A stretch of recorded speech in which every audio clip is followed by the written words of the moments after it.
নমস্কার বন্ধুরা, আজকে আমি বানাবো রুই মাছের কালিয়া। তার জন্য প্রথমে আমি মাছগুলো ভালোভাবে ধুয়ে নিয়েছি, নিয়ে নুন হলুদ মাখিয়ে নিলাম।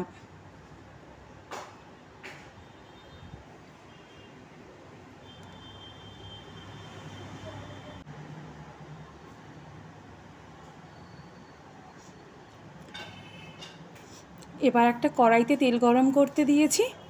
এবার একে একে একটা একটা করে মাছগুলো সব ভেজে তুলে নেব।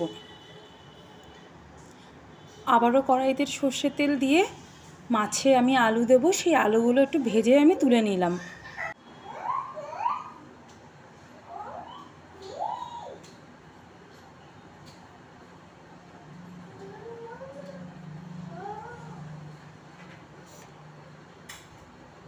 এবার সেই তেলের মধ্যেই গোটা জিরে ফোড়ন দিয়ে ওর মধ্যে কুচানো পেঁয়াজ দিয়ে ভালোভাবে নাড়িয়ে নেব।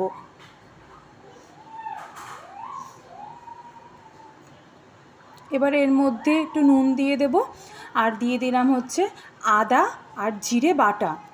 আর এইদিকে গুঁড়ো মশলাগুলো অ্যাড করে দিলাম, ধনে গুঁড়ো, লঙ্কার গুঁড়ো আর কাশ্মীরি লঙ্কার গুঁড়ো দিয়ে এবার ভালোভাবে কষিয়ে নেব।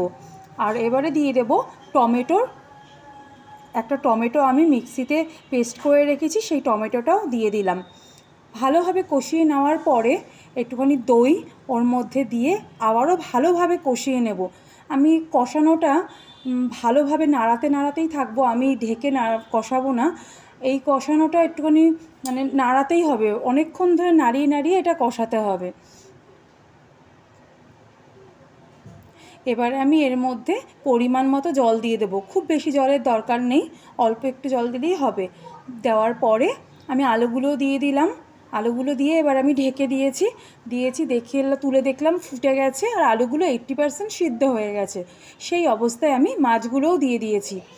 উপর দিয়ে আমি একটু কসৌরি মেথি হাতে ভালোভাবে ঘষে এটা ছড়িয়ে দিয়েছি। তো আজকে আরও একটুখানি ফুটবে, এতটা ঝোল রাখবো না। উপর থেকে একটু গরম মশলাও দিয়ে দিলাম।